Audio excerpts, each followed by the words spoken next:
2 of Walk Me Through the Orchard. I'm Kristen Ridge, creator and host. We have some super interesting stories to share with you that I am so excited about. I learned a lot last year as I worked on creating and producing season 1. I've continued talking to people, sharing the vision for this podcast, and when I do, the topic of why always comes up. Why share stories of people in the neighborhood? What purpose does that serve? There's so many good answers to that question. It's hard for me to answer in just one sentence. But for me, one of the reasons, one of the whys is really rooted in growth and connection. Hearing other people's stories helps us grow, progress. We might hear a perspective we've never thought of before that plants a seed in us to enlarge our view. Or we might even hear something that changes our mind about something. We make surprising connections between choices another person makes in their life and what we have done or still could do. Other stories, just generally speaking, promote self-reflection on our own lived experiences. Today we are going to talk with Tim Miller. Tim lives one street over from me and has lived on Grandview Hill for over 20 years. He was born in Illinois in 1958. And he's lived all over the world as a Marine. He held a variety of positions throughout his career. He's been a security guard on the USS Midway, a recon platoon sergeant, a weapons platoon sergeant, an instructor at the Naval Amphibious Base in Coronado, an education officer, and a gunnery sergeant and curriculum developer. He met his wife Shauna his first day at college, and they have 6 children and several grandchildren. His story is really quite remarkable. A very turbulent upbringing prepared him to accept the message of the gospel while he was a young Marine. The gifts that he brings to this world are so special, and I hope you enjoy getting to know him and learning through listening to his story. Thanks for being willing to talk to me, pretty much a stranger, and I think people are going to love this story. I thought that a good place to start would be just telling us about your youth, your experiences as a child. I remember you were born in 1958 in Illinois. Would you like to tell us about kind of the things that happened before you were in the military? Well, I always joke with my kids that I was born in the backwoods, raised by a bear. My dad left home when I was 2, so I've never really met my dad. And my aunt and uncle just took me to live with them. They really didn't ask. They just said, nope, we're taking him, because my mom didn't have the capability of taking care of us.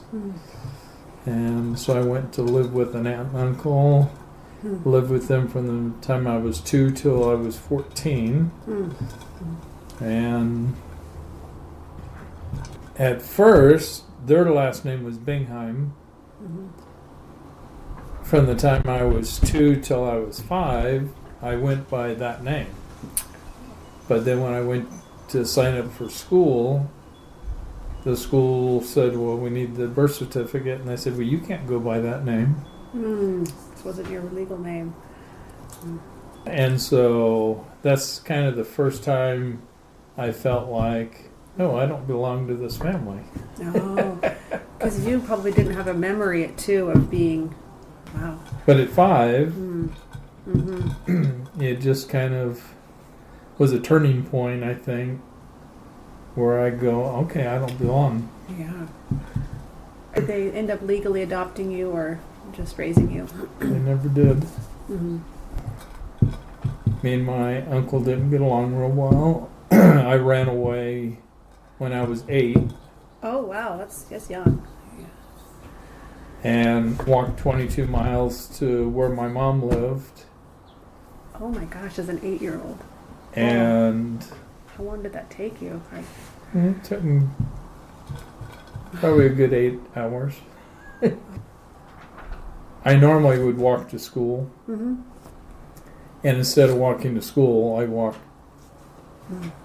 so they didn't realize I was missing until 3:30 or 4 o'clock in the afternoon when I was supposed to be home. So left then, Mm-hmm. and my mom and grandmother and her kids were aunts and uncles, which were about my age. They lived in this other town called Granite City, and walked up there. I wanted to see my brother's grave, and so I walked up there. Mm. And then the next day they came and picked me up and took me back. Yeah. Was the trouble with not feeling like they were kind to you or kind of good to you like caretakers should be? Me and my uncle didn't get along. Didn't help that I didn't feel like I belonged, so Mm-hmm. we fought a lot. And then it was about age 14 that you decided. So I went back, Mm-hmm. lived with them, and continued just getting worse and worse with not getting along. And my uncle had grounded me, but then I had a younger stepsister, and my uncle wanted me to do something with her. I said, no, I'm grounded. I'm not doing anything. Mm-hmm. Mm-hmm. And he tried to force me, and so we got in a fist fight, and I won, and it was time to go. Ooh. Yeah, that's so young. Did you end up camping out on a friend's couch or on the street? Well, I went back to the town my mom lived in, but I really didn't want a whole lot to do with her because I felt like she gave me away. Yeah. And so technically I could stay there when I wanted, but 90% of the time I just kind of did whatever I wanted to do and hung out with friends. And we lived in a housing project in Granite City, and it was my aunts and uncles were kind of the big drug dealers of the area. And so for a couple of years I did that. Mm-hmm. And I started seeing people overdose on drugs and doing all that. And so 9 days after I turned 17, I decided to go in the Marine Corps. Yeah. Did you have, like, during this time of your childhood that you remember, did you have any, like, concept of anything spiritual? Like, did you think that there was a God, or did anybody in your life talk about a Heavenly Father? My aunt and uncle never went to church. Mm-hmm. I think I only went to church one time, and that was because my stepsister was getting married, and so she got married in a church. Mm-hmm.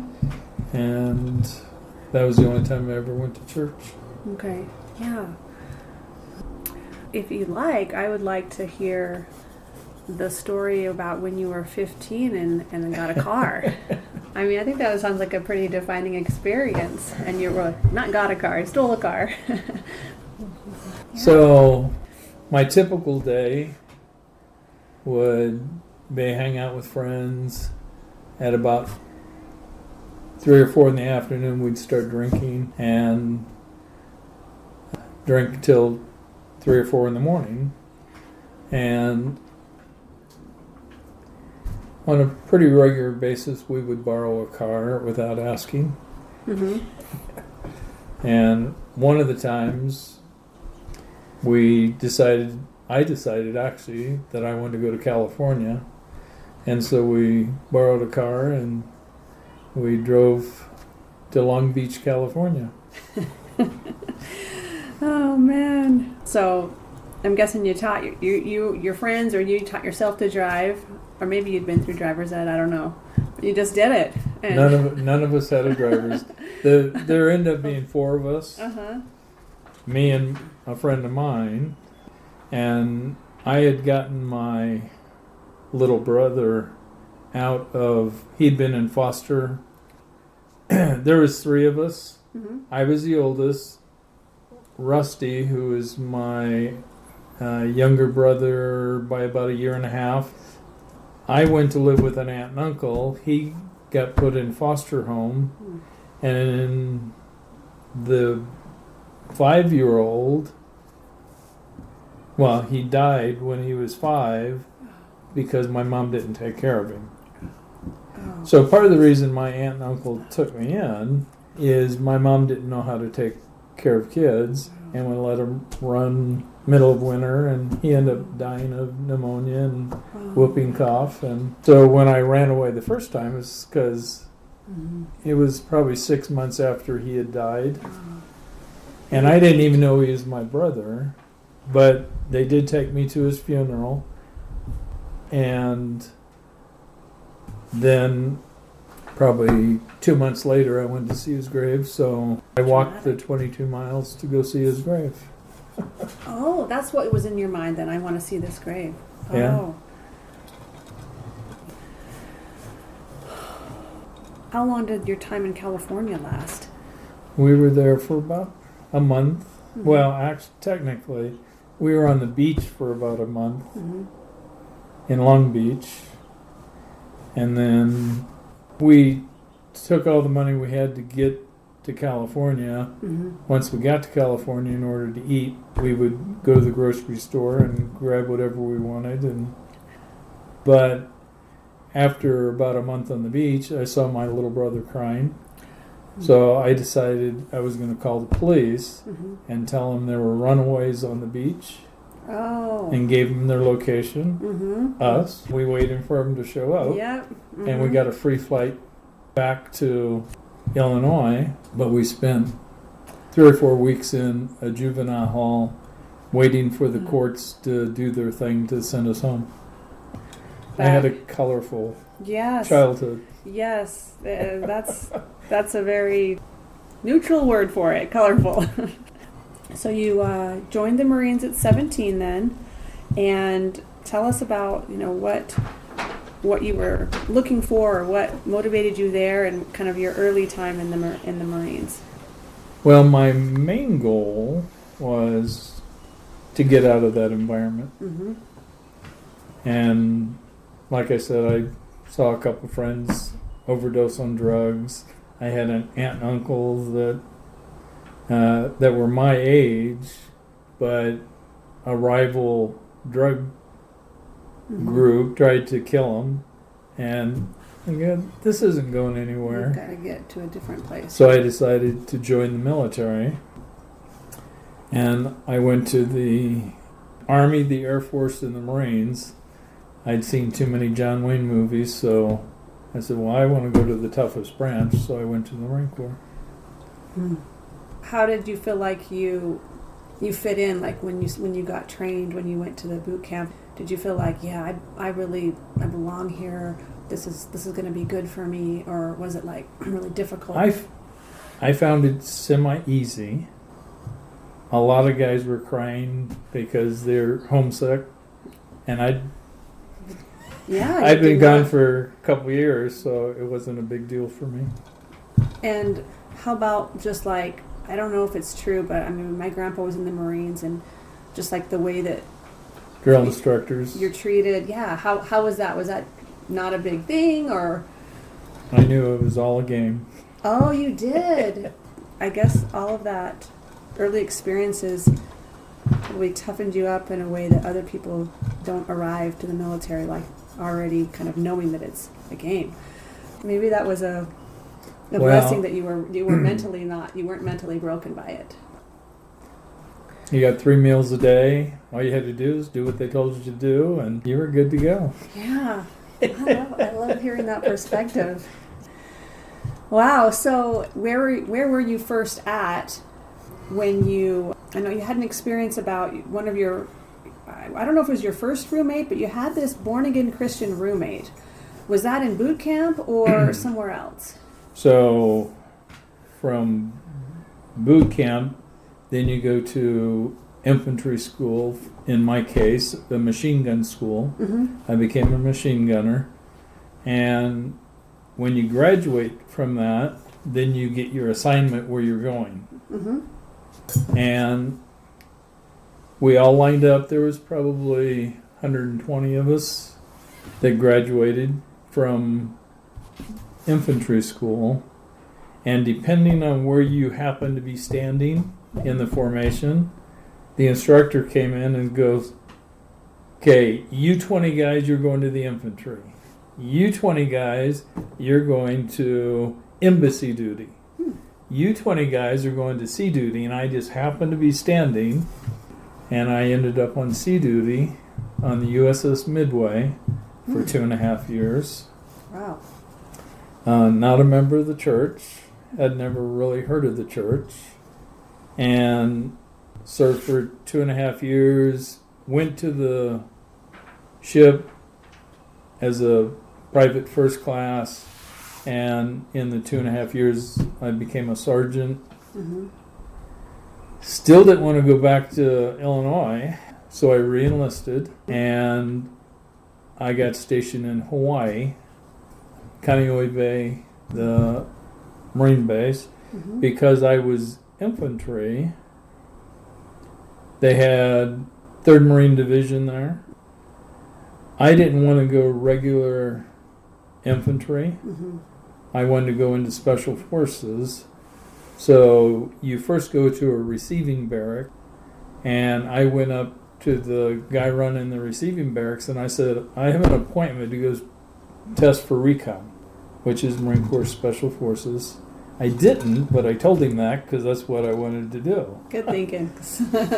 And then when I got down to recon to TAS, I said the sergeant major sent me down to TAS. Mm. Passed the test, so Nice. I was now a recon Marine. And That's awesome. They never were like, wait, this guy wasn't. That's great. because there was only 3 sergeants, and I was one of them, the sergeants get a 2-man room. Everybody else is in an open squad bay, just like boot camp. Yep. But the sergeants get a 2-man room. And my first roommate was Steve St. Laurent. He was a born-again Christian, and he would try to preach at me, and I would cuss him out and say I didn't want to hear about religion. And we were roommates for about 3 months or so. He was technically a supply guy, and so he got pulled back into supply, and I got a new roommate, and he was a returned missionary, Really? but extremely inactive, doing everything wrong. So you had no idea he had a religious background at first? No, we didn't talk religion No, at first. of course not. Yeah. What was his name? Gary Johnson. Gary. So then what happened? So one day, it was a Sunday, and we're in our 2-man room, and it's probably 10 by 10. Uh-huh. It's not very big. It had 2 beds and 2 wall lockers and a bathroom. And we get a knock on the door, and it's his home teachers. And I'm just laying on the bed, semi-sleeping. I hear the knock on the door. I'm facing away from the door, and I don't roll over. And they come in, and they start talking about religion. And first I'm going, what the heck are you guys talking about? Uh-huh. But they start talking about the plan of salvation. And I'm listening. And after about 15 minutes, I finally roll over and I go, who in the heck are you guys? What are you talking about? And they told me they were talking about the plan of salvation. They broke open the scriptures, and I'd never read the scriptures before. And they showed me a couple scriptures about the plan of salvation. And then they told me about the Book of Mormon, the Joseph Smith story, and gave me a Book of Mormon and said, if you'll read it, God will personally answer your prayer whether or not it's true. And for whatever reason, I said, okay. Because any other time I would have cussed him out and told him, get away from me.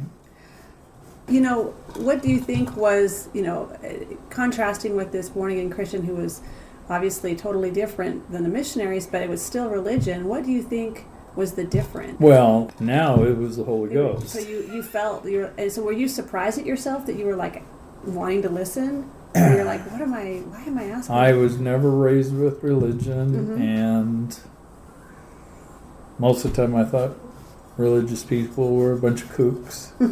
But they said God would answer my prayer. All I had to do was read the Book of Mormon, and so I agreed. And then for the next 3 months, I read the Book of Mormon, and my roommate and I would sit up till 2, 3 o'clock in the morning because I'd ask him a question that I was reading in the Book of Mormon. And even though he wasn't active, he still knew the gospel. He just, he let the military destroy his faith, I guess. But we'd sit there and talk, and I read the whole Book of Mormon and felt good about it, but hadn't got an answer.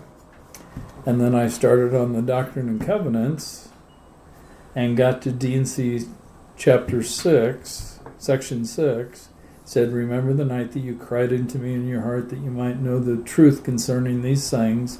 What greater witness can you have than from God? And the Spirit said, they said he would answer your prayer, so the Spirit said, this is true. Pray about it. And I immediately got an answer that I knew it was true, and I got off my knees and called the missionaries and said, I'd like to be baptized. And they go, well, who are you? Because I hadn't talked to the missionaries. Yeah, only the home teachers, right? Yeah. Did they come more than once or just? No, just once. Wow. So, okay, so the missionaries came to your barrack then, and no, actually, the Kaneohe stake, we agreed to meet. I got a testimony on Wednesday. We agreed to meet Saturday morning. They said, we have to teach you the commandments before we can baptize you.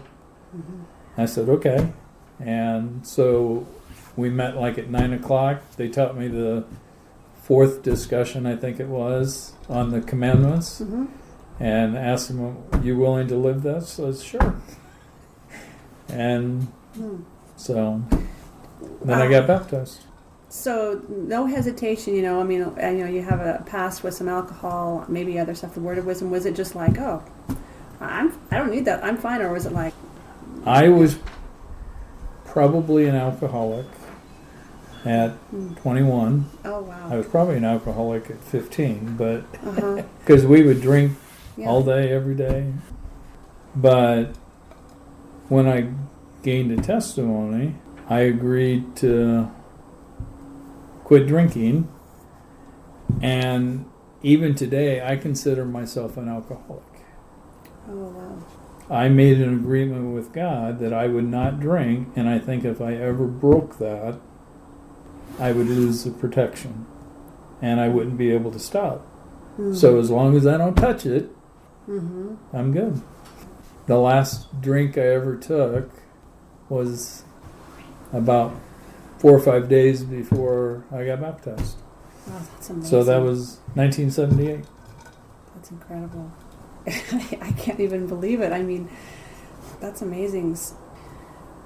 Yeah, it just leaves me speechless because so many people, it's kind of this process, they, whatever it is, whether it's nicotine or alcohol, it's just so hard. Even maybe for some people physically impossible, they have to go through The last time I drank, I was in Waikiki, and I got so drunk, they kicked me out of the bar. Oh my goodness. And I had 2 other Marines with me, and I was driving, completely bombed, and we get in my little car. I had a little Monza sports car. And I knew I couldn't go back to base, so I drove past the base, and I started heading up actually going towards the temple, because I'd been to the visitor center in that 3-month time frame. But I was doing probably 100 miles an hour, and it's a little 2-lane road, Oh my goodness. one car this way and one car that way. And I went to pass a car on a dead man curve.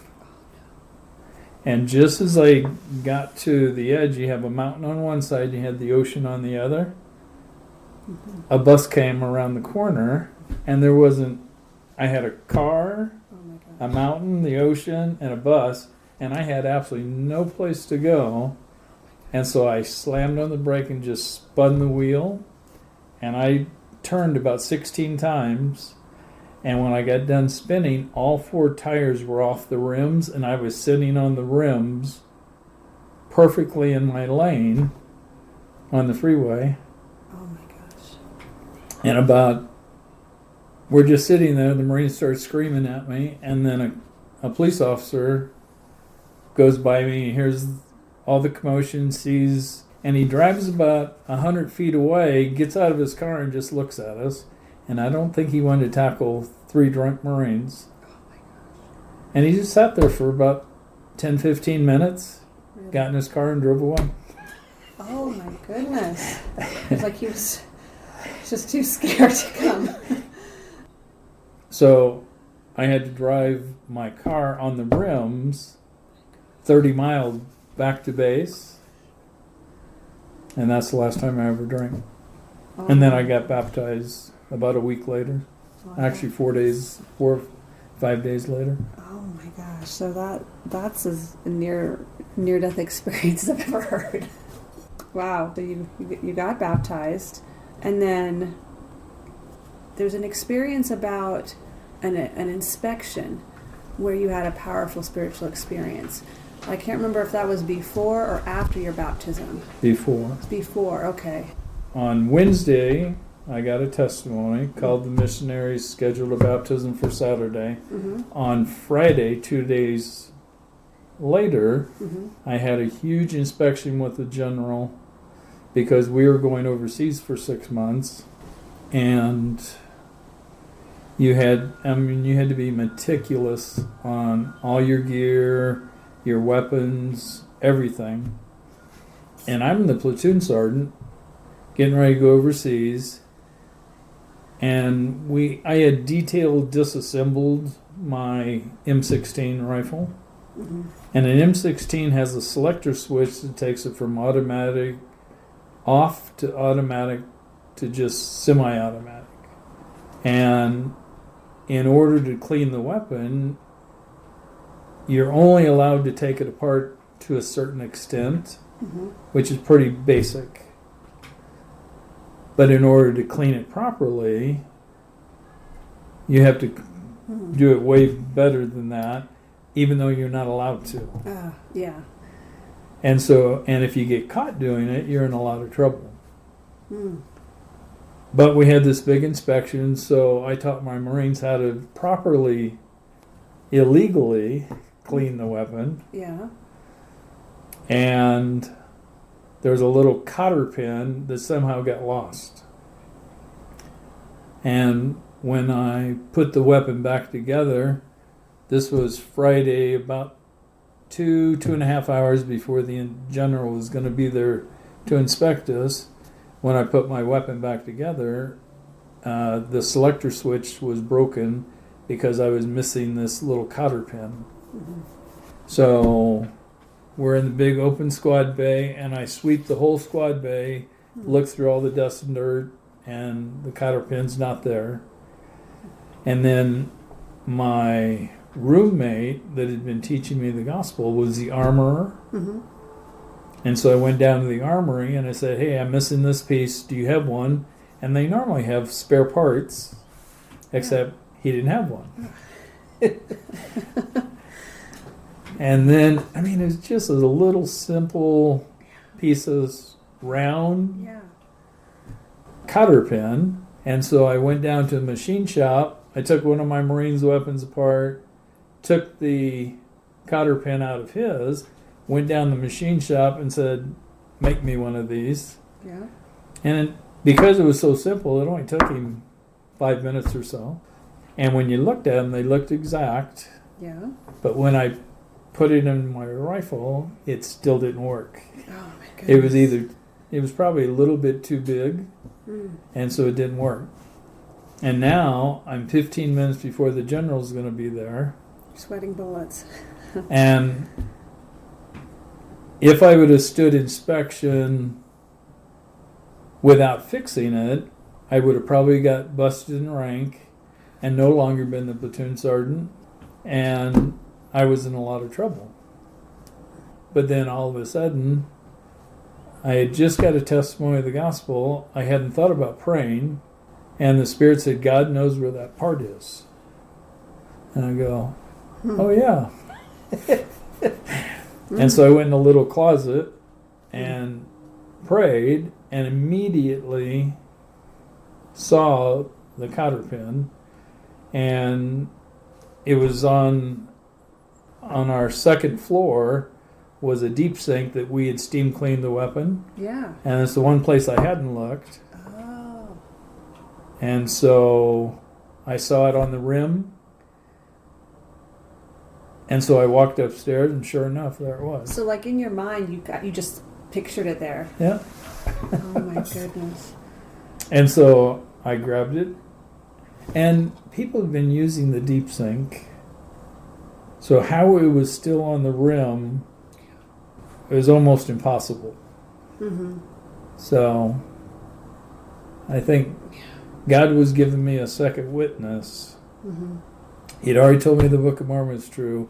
Now he was giving me a witness that he really does exist and he answers prayer. And I grabbed it, put it in my weapon, stood inspection, everything was fine. How did that, moving forward, change your relationship to God with like what your part was going to be and what his part could be? Like how did things change for you after that? Well,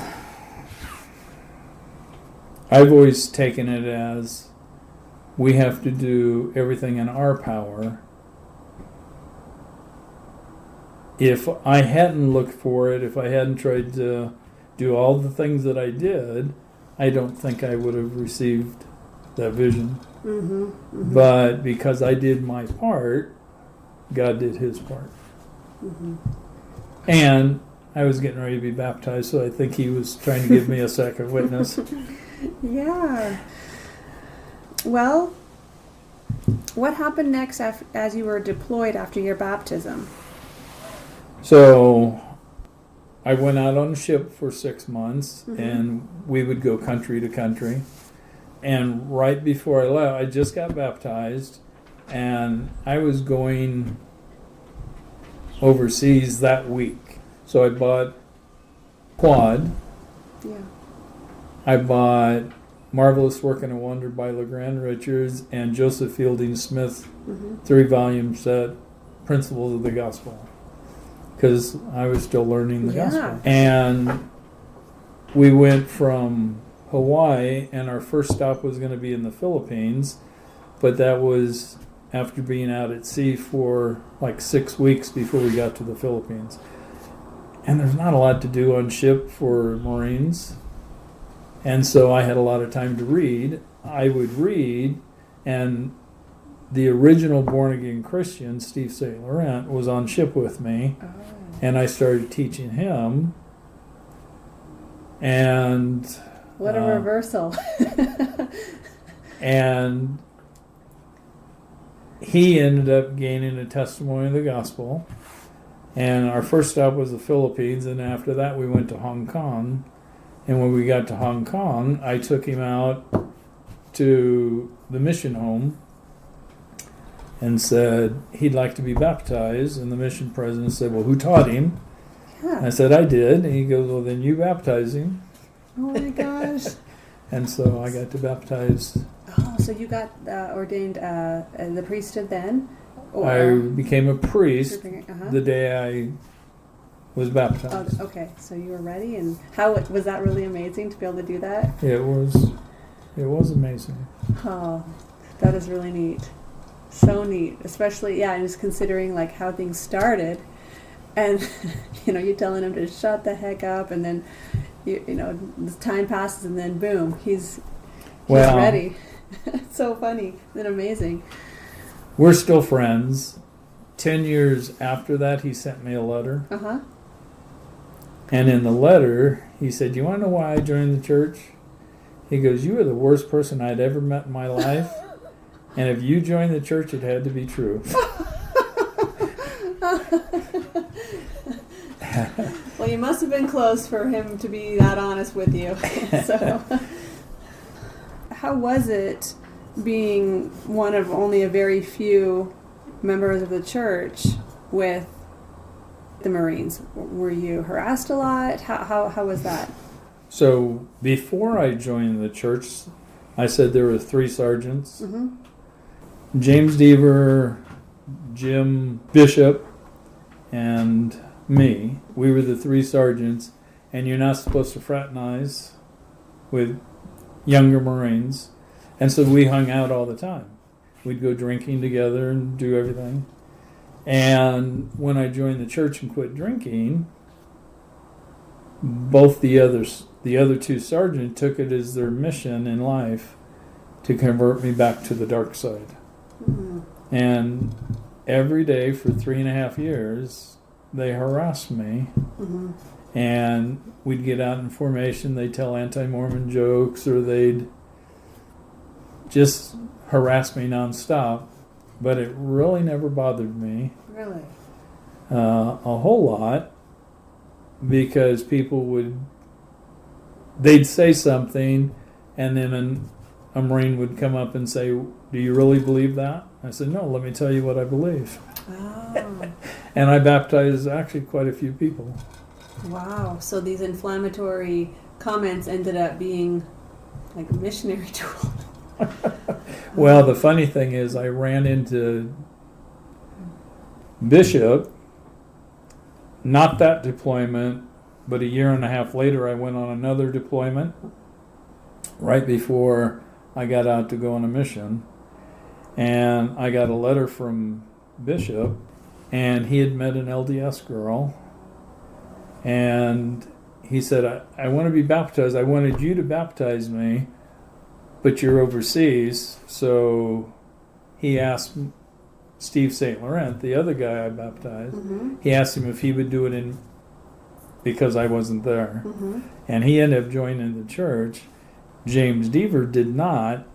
And I ran into Deaver the day I was retiring from the Marine Corps. Oh, wow. And I actually thanked him for giving me a hard time Really? because of all the good it did. What did he say to that? No, he's just like, what? Interesting. I re-enlisted for 4 years.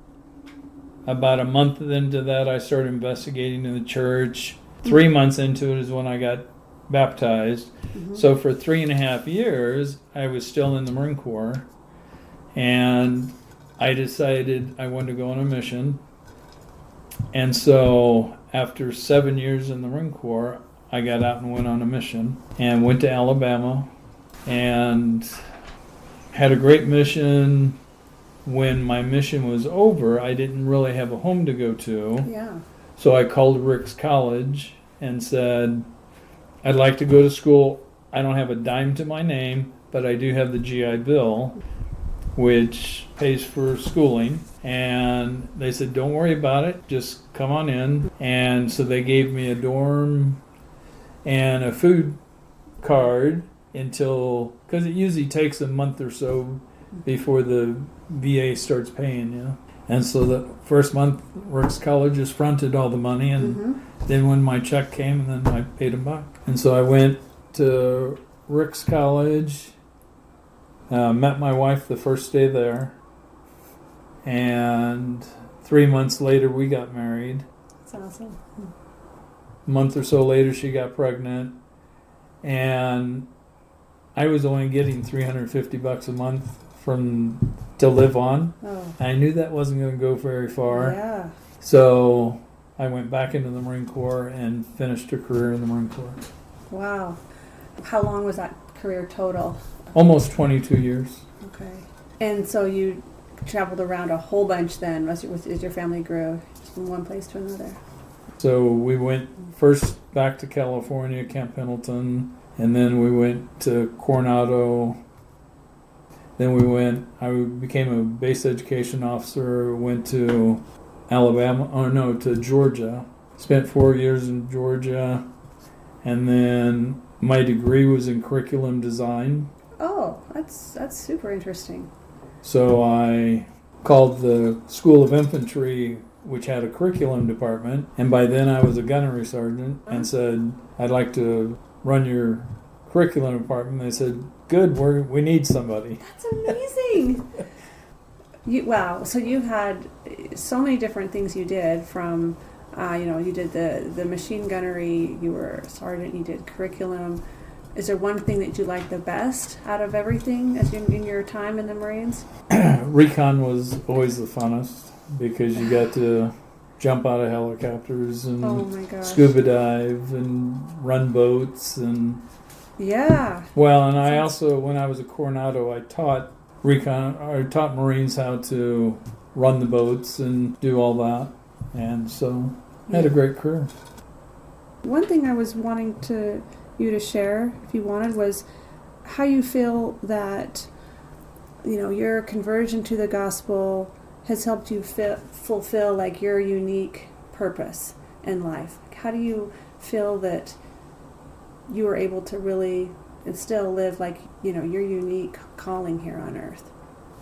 In John chapter 17, Christ was talking to the disciples, and he made a statement in John 17, I think it's 17:17 maybe, that if you are one, he's telling them to be one, and he says, if you're one, then you're made perfect in Christ. In Matthew, where it says, be ye therefore perfect, even as your Father in heaven is perfect. And we all get hung up on beating ourselves up because we're not perfect. But the partnership with Christ is what makes us perfect. And John 17 is telling us that. Well, not only that, but in John 17 it says, not only am I saying this to you, but all those who believe in your words. So he's telling not just the 12 that they had to be one, but he's telling members of the church that if you're one with Christ and build that partnership, that we can be made perfect through that relationship. Where Christ says, this is my work and glory to bring to pass the immortality and eternal life of man. Our purpose is to become one with God. And through prayer, through living the gospel, that's how we become one. And we need to quit beating ourselves up. A lot of times, like I've always had a problem with the song I Am a Child of God. I don't have a problem with I'm a Child of God, but it's the with parents kind and dear. Yeah. But Heavenly Father truly is our Father in heaven, and He loves us, and our purpose is to build that relationship and partnership, and He truly will be there for us. I really love that idea of being one through Christ and with Christ. I can see that as a theme with all the different experiences you've had, and I just think that is so powerful. I also think that one of the ways we become one as a community is by learning from other people's experiences. I guess I just truly believe that. So I'm just thrilled that you would share this, because I feel like it's a way to help people's testimonies grow, just hearing about another person's experience. And I hope you feel like your life has been just a gift. Such a gift to hear the story. It's just been really neat. So thank you so much for sharing, and I really appreciate it. Thank you.